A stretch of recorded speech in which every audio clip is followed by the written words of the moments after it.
Esto es Noticentro y yo soy su amigo Gustavo. Yo soy Carolina y hoy les vamos a hablar sobre la problemática de Guatemala con la pobreza. Realizaremos un análisis social, económico y político acerca de esta nación. Les mostraremos las diferentes características y qué es lo que hace tan importante a este país y cuáles son las desventajas que tiene, sus problemáticas, etc. Bueno, a continuación vamos con nuestro amigo César, que nos tiene más información con respecto a este tema. ¡Vámonos! Chicos, bueno, yo les voy a hablar de la ubicación de Guatemala. Y bueno, como podemos observar, arriba en el hemisferio norte del país de Guatemala se encuentra el país mexicano y abajo se encuentra el país de Honduras y El Salvador. Como podemos observar, el país de Guatemala tiene muchos ríos, muchas montañas, en el cual se puede ver mucha vegetación y diferentes culturas. Bueno, hay que tener en cuenta que en la actualidad Guatemala cuenta con una población de 15.47 millones de personas, una tasa de mortalidad de 5.5% y una tasa bruta de natalidad de 30.5%. Asimismo, su tasa bruta de migración es del 95% y su esperanza de vida es del 71%. Hay que tener en cuenta que Guatemala es un país muy rico en cultura y tradiciones. Ahorita, nuestra compañera Wendy nos dará una pequeña introducción sobre esto. Nuestra compañera Wendy se encuentra actualmente en Guatemala haciendo una investigación muy profunda acerca del tema. Wendy, ¿nos escuchas? Wendy, vamos contigo.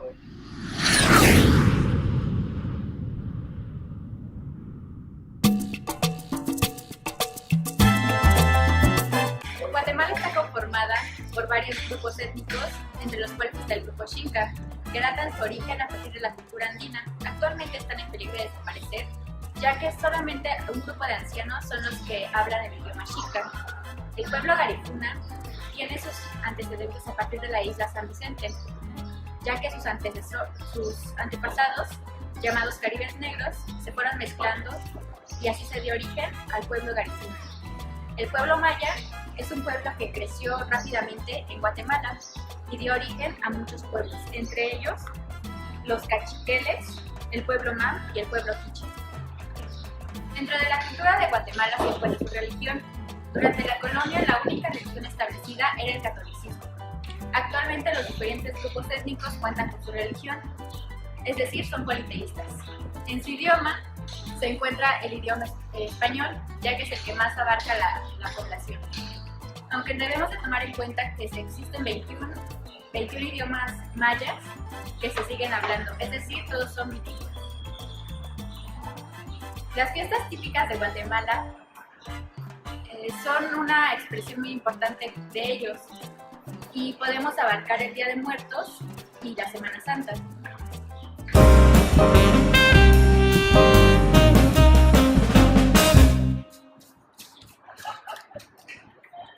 La economía.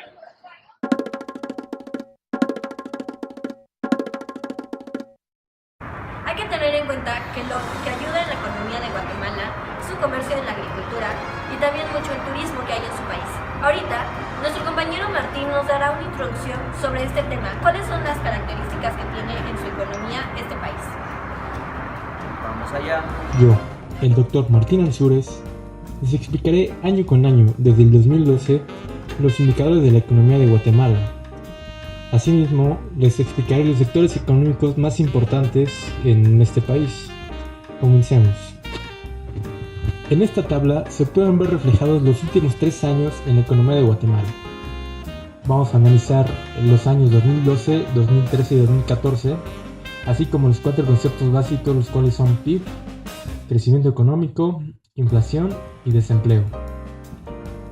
Después de ver todos estos indicadores, nos podemos dar cuenta que la economía de Guatemala es una estructura muy sólida, que va en crecimiento y que en el último año tuvo grandes avances. Nosotros los expertos creemos que en algunos años, en un plazo mediano, la economía de Guatemala va a ser una de las más importantes de América. En este momento es la más importante de Centroamérica, pero creemos que se puede expandir mucho y bueno, puede llegar a ser muy importante en nuestro continente. A continuación podemos ver una tabla en la cual se explica en orden de importancia cuáles son los sectores económicos más importantes en la economía de Guatemala. En primer lugar, tenemos a la industria de la manufactura, la cual representa un porcentaje del 23.7%. En segundo lugar, tenemos el comercio, el cual representa un 15.4%. En servicios privados, el porcentaje es del 15%. Y bueno, la última más importante es la agricultura, la cual representa un 13.5%. Esto nos demuestra que la economía de Guatemala está muy centrada en la exportación. Por un lado, podemos ver la industria de la manufactura, por otro lado, el de la agricultura, aunque también sirven para autoconsumo, exportan muchísimo producto.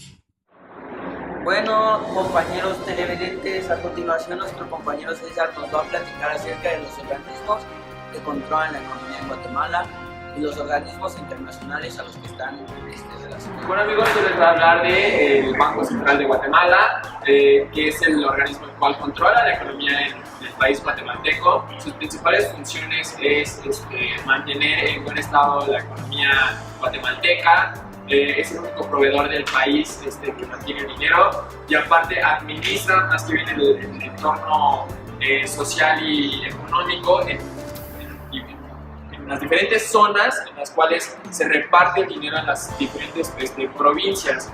Algunos de los organismos que están adscritos es la Organización Mundial del Comercio, la Agencia de Cooperación, como podemos ver aquí en la foto, la Agencia de Cooperación, y aquí en la otra foto podemos ver la Organización Mundial de la Propiedad Intelectual.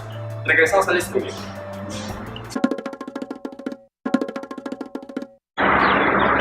La política en Guatemala. El sistema político está representado por una república presidencial. Eso quiere decir que los poderes están divididos en poder ejecutivo, legislativo y judicial. Y esto es establecido por la Constitución. El poder judicial es la Corte Suprema de la Justicia constituida por 13 magistrados. El legislativo es un congreso de la República constituido por 158 diputados. Y por último se encuentra el ejecutivo, que es el presidente, el vicepresidente y el consejo de ministros. Bueno, el jefe de gobierno de Guatemala es Otto Pérez Molina, desde el 14 de enero de 2012 y su presidencia va por 4 años. Existen muchísimos partidos políticos en la política de Guatemala. Está Unidad Nacional de Esperanza, Gran Alianza Nacional, Partido Patriota, Encuentro por Guatemala, Frente Republicano Guatemalteco, Unión de Cambio Nacional, Visión con Valores, Partido Unionista, CASA, Partido de Avanzada Nacional, Alianza Nueva Nación, Unión Democrática Verdes, Democracia Cristiana Guatemala, Desarrollo Integral Auténtico, URNG y Frente por la Democracia. Por lo que podemos ver, tiene mucha similitud como está organizado el gobierno de México. Pero a diferencia de México, en Guatemala existe mucha competitividad en el hecho de partidos políticos. Como nos comentamos al principio del noticiero, en esta recta final, les vamos a comentar acerca de una problemática que existe con los grupos indígenas en Guatemala y acerca de unas posibles soluciones que podrá llevar a cabo el gobierno guatemalteco. Vamos con esto. Bueno, pues yo les voy a hablar de uno de los grupos vulnerables de Guatemala, pues son los pueblos indígenas.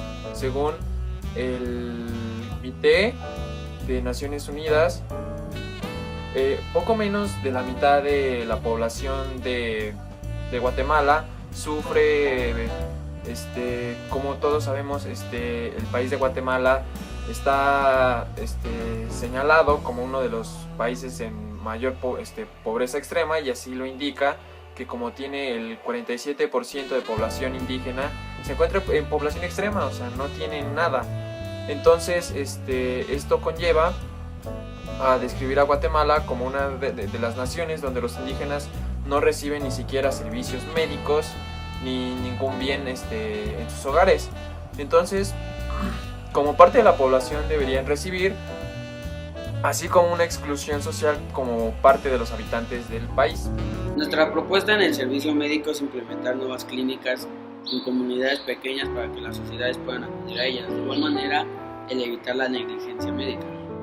Por medio de eventos culturales queremos incluir a la población indígena, dándoles lugar en festivales y espacios culturales. En el tema de la economía, proponemos que se incluyan a los pueblos indígenas en las actividades económicas, haciendo que las empresas contraten a los indígenas para hacer productos artesanales como dulces, artesanías, etc.